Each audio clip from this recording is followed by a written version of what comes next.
皆さんこんにちは。ဒီနေ့ဗီဒီယိုလေးကတော့အရှင်တွေကတင်လိုက်တဲ့နေမဆွချောစင်နဲ့ပတ်သက်ပြီးတော့မှာပေါ့နော်။သိချင်တဲ့သူတွေမရှင်းတဲ့သူတွေချက်ပေါက်ကနေရောဒီမက်ဆေ့ကနေရောမိထားတာရှိလို့ဗီဒီယိုလေးလုပ်ပေးခြင်းဖြစ်ပါတယ်။အဲ့တော့ပြန်ပြောရမယ်ဆိုလို့ရှိရင်နေမဆွချောစင်လုပ်တင်လားခါကူတေးရှင်းခုလုပ်တင်လားပေါ့။ပြီးတော့ဒီနေမဆွချောစင်လုပ်တဲ့အခါမှာကုမ္ပဏီဘက်ကနေတရုတ်ငွေလဲเจ้าကနေလွှဲထားတဲ့ဒီအခွန်စာရွက်တွေပေါ့ငွေလဲเจ้าကနေလွှဲထားတဲ့ငွေစလစ်တွေမတောင်းလို့မတင်လိုက်ရဘူးဆိုပြီးတော့မှပြောထားတဲ့သူတွေရှိပါတယ်။အဲ့တော့ဘလို့ဆိုးကျိုးတွေဖြစ်နိုင်လဲဆိုတာကိုဝတ်ရှိအခုကုမ္ပဏီမှာလုပ်နေတဲ့ကလေးတွေပေါ့နော်ကလေးတွေအတွေ့အကြုံကနေပြီးတော့မှပြပြချင်ပါတယ်အဲ့တော့ဝါတာရှာတော့တစ်နှစ်လုံးအခွန်ဆောင်ထားပါတယ်တချို့ကလေးတွေကတော့9လပိုင်းမှာရောက်ပြီးတော့မှစဆောင်တဲ့ကလေးတွေရှိတယ်10လပိုင်းဒါမှမဟုတ်10လပိုင်းမှာရောက်ပြီးတော့မှအခွန်ကို3လပဲဆောင်ထားတဲ့ကလေးတွေရှိပါတယ်ဝါတာရှာတစ်နှစ်လုံးဆောင်ထားတာဖြစ်တဲ့အတွက်9000 4900ပေါ့နော်4900ပြန်ရပါတယ်ဒီ9လပိုင်းကနေလာတဲ့9လပိုင်းတော့လာတဲ့ကလေးတွေကတော့အခွန်ဖြတ်ယူပေါ်မူတည်ပြီးတော့မှ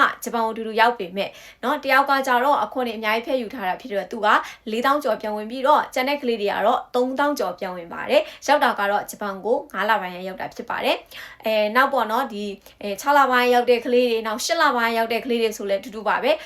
ဲနောက်10လပိုင်းရောက်တဲ့ကလေးတွေဆိုရင်ထားပါတော့12လပိုင်းထိဆိုရင်2လလောက်ခွဲသူတို့အခွန်ဆောင်ရသေးတယ်ပေါ့နော်1000ကျော်ပြောင်းဝင်ပါတယ်1000လောက်ပြောင်းဝင်ပါတယ်အဲ့မှာမှဘလို့ကလေးတွေပါတယ်ဆိုလို့ရှိရင် SPI တို့เนาะကျောတိုင်တို့ကနေလုံးဝမလွှဲထားတဲ့သူတွေလည်းပါပါတယ်လုံးဝမလွှဲထားဘူးเนาะ38000တရားဝင်ငွေလဲကြောင်းကနေလွှဲထာ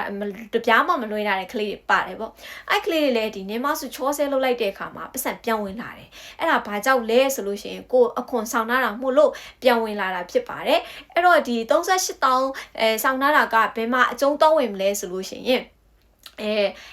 နေထိုင်ကုန်ပေါ့နော်နောက်နှစ်ရဲ့နေထိုင်ကုန်နဲ့နောက် short တူကူစီဝင်ငွေကုန်မှာအခွန်တွေရော့သွားပါလိမ့်မယ်နေထိုင်ကုန်ကဒီနောက်နှစ်တော့ဒီနှစ်ပေါ့2026ရဲ့9လပိုင်း6လပိုင်းလောက်မှအိမ်တွေကိုရောက်တာဖြစ်ပါတယ်အဲ့ဒီနောက်ပိုင်းကျလို့ရှင်အခွန်တွေရော့သွားပါလိမ့်မယ်အဲ့ဒါကကြတော့38000တရားဝင်မြန်မာနိုင်ငံကိုတရားဝင်လဲကြောင်းနေလွှဲထားတဲ့သူတွေပါ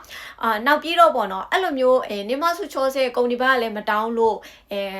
SPI နေလွှဲထားတာလည်းမတင်လိုက်ရပါဘူးခါကူတေးရှင်းကိုကူလို့ရောမိသေးလားဆိုတော့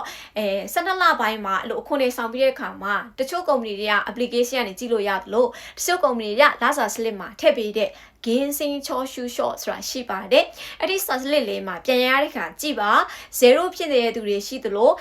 1000တို့2000တို့3000တို့ဟလာ4000တို့ဆိုပြီးတော့မှတောက်ကွက်လေးမှာရေးထားတာရှိပါတယ်အဲ့ဒါက calculation ကိုကူလို့လို့ရှိရင်ပြန်ရမယ့်ငွေအမောက်ဖြစ်ပါတယ်အဲ့တော့ကိုကနေမဆုချောဆရာလုပ်ပြီးသွားပြီး SPN နေဘာတွေကနေမလွှဲထားပြင်မဲ့ကုမ္ပဏီကမတောင်းလို့မတင်လိုက်ရဘူးဆရာကပြန်ရလာလို့ကြည့်လိုက်တဲ့အခါမှာ0ဖြစ်နေတယ်ဆိုရင်နောက်ဆန်တို့အခွန်ဌာနကိုတွားပြီးတော့မှ calculation ကိုကူလုပ်ချင်ပါတယ်လို့ပြောလဲပဲပတ်စံပြန်မရတော့ပါဘူး0ပဲရှိနေတဲ့အတွက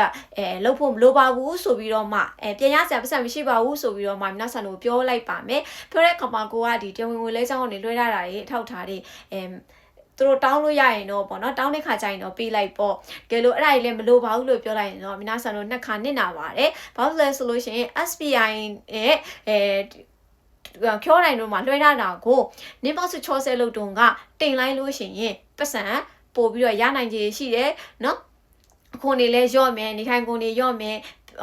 ဝင်ငွေကိုနေရော့မှာကိုကမတင်လိုက်မိတဲ့အတွက်ဟုတ်ပါတယ်နေမောက်ကျော်ဆရာနေတော့ပတ်စံတော့ပြောင်းဝင်လာတယ်အဲ့ဒါကြီးတော့မတင်လိုက်မိဘူးဆိုလို့ရှိရင်နစ်နာသွားမယ်ပေါ့အဲ့တော့တိတိချာချာနောက်နှစ်ကြလို့ရှိရင်ဒီနှစ်ကုန်ပေါ့နော်ဒီနှစ်ကုန်နေမောက်ကျော်ဆဲလုပ်တဲ့ခါကျရင်ကိုယ့်ရဲ့ကုမ္ပဏီကိုမေးပါနေမောက်ကျော်ဆဲလုပ်ပေးမှာလားကိုယ်ကုမ္ပဏီကလုပ်ပေးမယ်ဆိုလို့ရှိရင်ငါတော့ဒီလိုပဲဒီလိုငါမြန်မာနိုင်ငံကိုငွေလွှဲရပါတယ်ဆိုပြီးတော့မှငွေလဲကြောင်းထောက်ထားတာတွေပါတခါတည်းပူးတွဲတင်ပေးလိုက်ပါအဲ့ဒီလိုဆိုရင်နောက်ဆန်လို့နောက်နှစ်ရဲ့နေထိုင်ကုန်တွေဝင်ငွေကုန်တွေကရောနိုင်ချေရှိပါတယ်အဲ့တော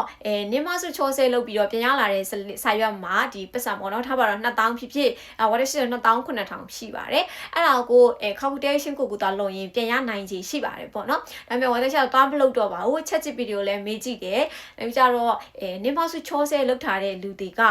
ကပြန်မရနိုင်ဘူးပေါ့နော်နေမဆုချောဆဲလုပ်ပွားမလို့အပစံကပြန်မဝင်တော့ပါဘူးလို့ပြောတဲ့သူတွေလည်းရှိတယ်ပေါ့နော်ပြောခံရတဲ့သူတွေလည်းရှိတယ်ခွန်တနာကိုသွားပြီးတော့အဲကြောင့်မလို့ဝါရရှိတော့2900လေးနဲ့တော့သွားမလုပ်တော့ပါဘူးနောက်ဆန် တို့က2000 3000အဲ့ဒီမှာပါနေရဆိုလို့ရှိရင်เนาะတေချာသိရအောင်ကိုရဲ့ဒီကိုနေထိုင်ရာမြို့နယ်ရဲ့